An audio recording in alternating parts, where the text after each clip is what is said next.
So Baron, getting ready to put this away tonight.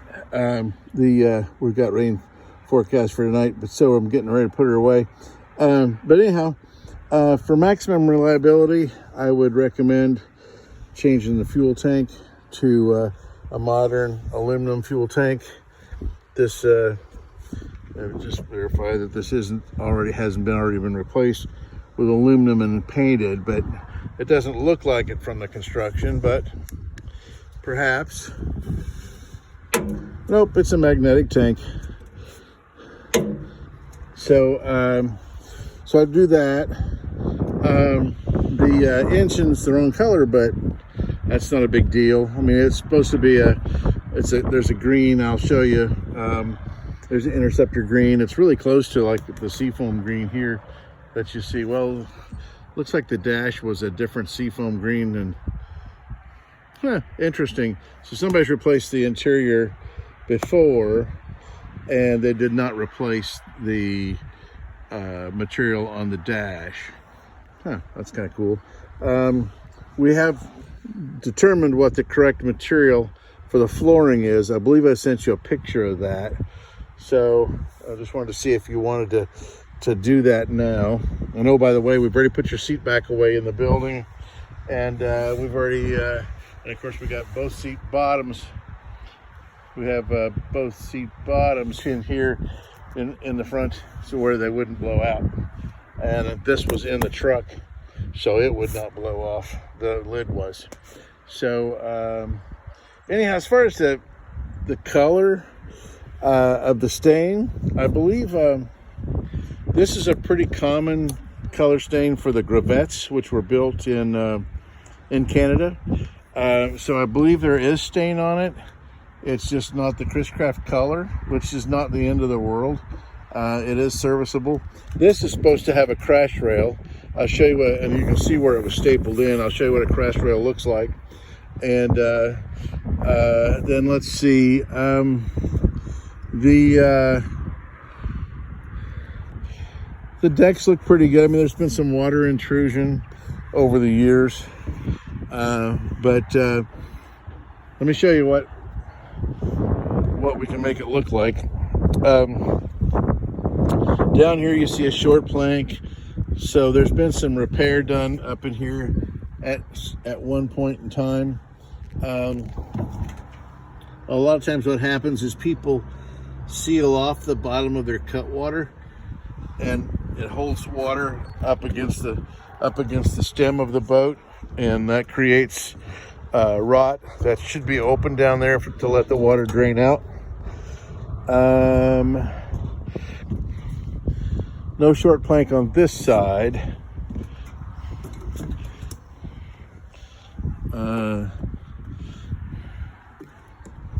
Seems like there's a short plank near the back on this side, perhaps. Yep, right here is a short plank. So any plank that's not like 8 or 9 feet long, there's been somebody's had to do some repair back here in the back, or maybe this might be original and this might be the plank that was replaced. I might need to get down farther away from it to give you a better idea of what those locations are. This was sanded pretty heavily, and the color that was on here was sanded out. This was probably a high spot where maybe the planks had buckled a little bit in the weather. Same thing here. And those really, we can do a little work to try to correct them, but what happens is we spend a lot of time correcting instead of just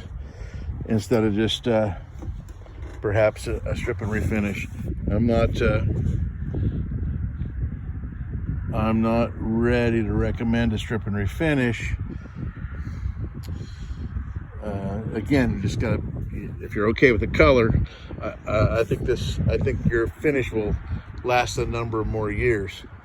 I agree. This was probably, I'm going to look for the Cypress Gardens videos that I've seen and look for these on the boats, but I am pretty sure that I've read, I've got a book called a series of books called The Real Runabouts. I'm pretty sure that I read in that series of books that sure enough, Century did supply Cypress Gardens with a number of ski boats. Anyhow, let me go to the other side again. Here's what got loaded behind you. That got loaded on Friday or Thursday afternoon, actually. Okay, so there's something going on right back here. You notice the paint flaking off. Looks like some epoxy or Bondo's been used in here. So we can inspect that from the inside when the tank's out. But my guess is that that's not a guess. That's an indication that there's some rot back there. The rear end of it's called the transom bow. It is a laminated transom bow, and it was kind of the Achilles heel of these boats. This is missing rub rail like this up here. This should have a rub rail on it, a metal trim piece on it.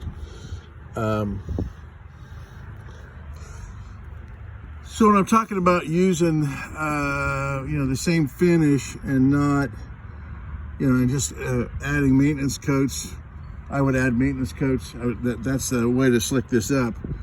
But if you look right here very closely, well, now you don't have to look so closely. These are random orbital sander scratches, and they're in the wood. So the only way to get those out, and that's I look at that and I go, well, an amateur did this, or somebody with very poor eyesight, because the stain does not know a sanding scratch from a wood grain.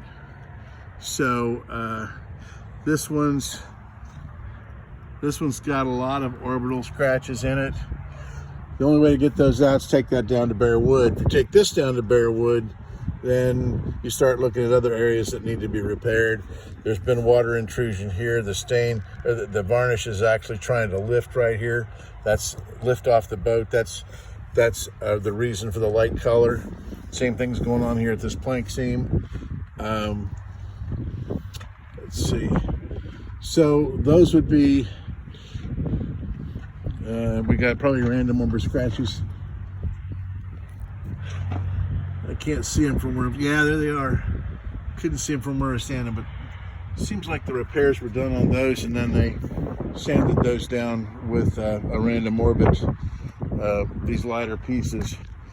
So the way to repair that is the expensive way, but we can make it look a whole lot better without going to, basically we can spend about $5,000 making it look a whole lot better, instead of $16,000 making it look perfect.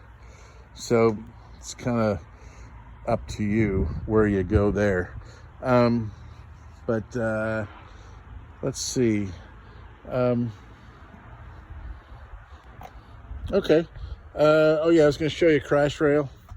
Let me shut the door on the truck here real quick, and I'll show you what your crash rail should look like.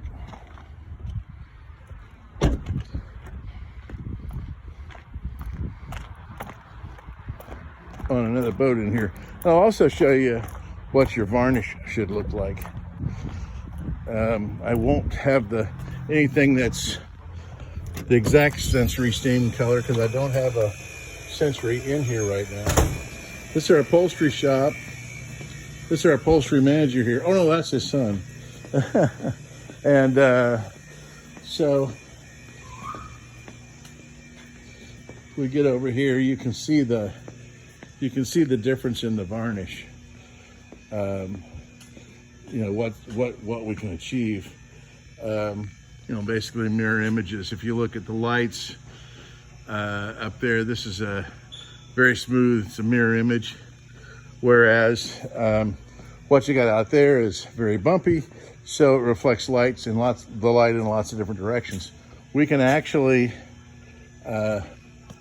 sand down what you have there and get the runs and the bumps and so forth out of it and get you a finish like this. However, the blemishes that you've got below the finish will remain. The blemishes being where the varnish is starting to lift, where the orbital sanding scratches are located. All that stuff remains. So, but here's what can be achieved. We're doing one right now that, matter of fact, it was probably a little rougher than, I was gonna show you crash rail. So this is what should be on the inside of your boat. There's a trim that goes on this. It's called Hydem, and it's not put on yet, but this is what your crash rail should look like on the interior of your cockpit instead of that wood that's in there. Okay, so then let me go show you a boat that we have done. Well, I'm showing you the shop. Here's, we've been building a tank over here. But anyway, let me show you what the interior looks like, or what the varnish looks like on a boat that we're straightening the varnish up on. We've done like 5 coats of varnish on it.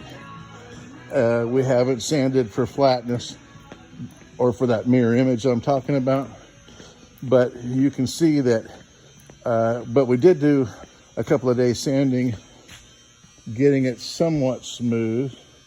Where'd it go? Oh, I do have a Century in here, I forgot. And it's the right color. Okay, so this one was every bit, the varnish was every bit as rough on this one as it is on your boat. And you can see, with a sanding for flatness and 4 coats of varnish on it so far, and then we'll do another sanding and get it even flatter. This isn't particularly flat. See, if you look at the, not yet, it's not. If you look at the lines from the reflections of things that's in it, you'll see that, that's kind of fuzzy, the line is. But when this is a mirror image, those reflections will be very distinct and very straight edges. Let's see, I did say we got a Century in here, so I can show you the correct Century color. So we can correct the color, we can correct all the blemishes, and we can correct the sanding scratches. There's just what your Century color should look like. This is a 48 Seamaid. This is what your colors should look like. You'll always be dealing with plank seams. As the planks shrink and swell, you'll always be dealing with the seams.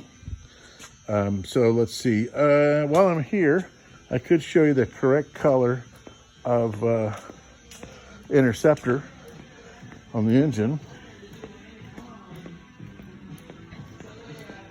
We do a details, $3,000. We pull the engine out, we remove the starter and send it off for rebuild. We remove the generator, send it off for rebuild. Well, this is the correct color for the interceptor. We rebuild the carburetors in-house. If the fuel pump's rebuildable, rebuild the fuel pump in-house. We also send the alternator off to the same place that the starter goes to, or in your case, this one, I don't know why we got the alternator sitting here, because this is a generated engine. Let's figure out. This one came here with a generator on it. So, but anyway, we take care of all that stuff gets rebuilt, and also the water pump gets rebuilt. And here's a raw water pump down here. All that stuff gets rebuilt, and we put it back in, and we fire it up on this test stand and make sure everything's going to be reliable, and we put it back in. We also do a tune-up as part of that, and we can do that with an electronic ignition. The electronic ignition adds about $500 to it. So we used to include it, but everything's gone up. So now we just, if you want the electronic ignition, it's another $500. It's a conversion kit for your existing distributor. So anyways, just some food for thought, and we'll talk to you soon.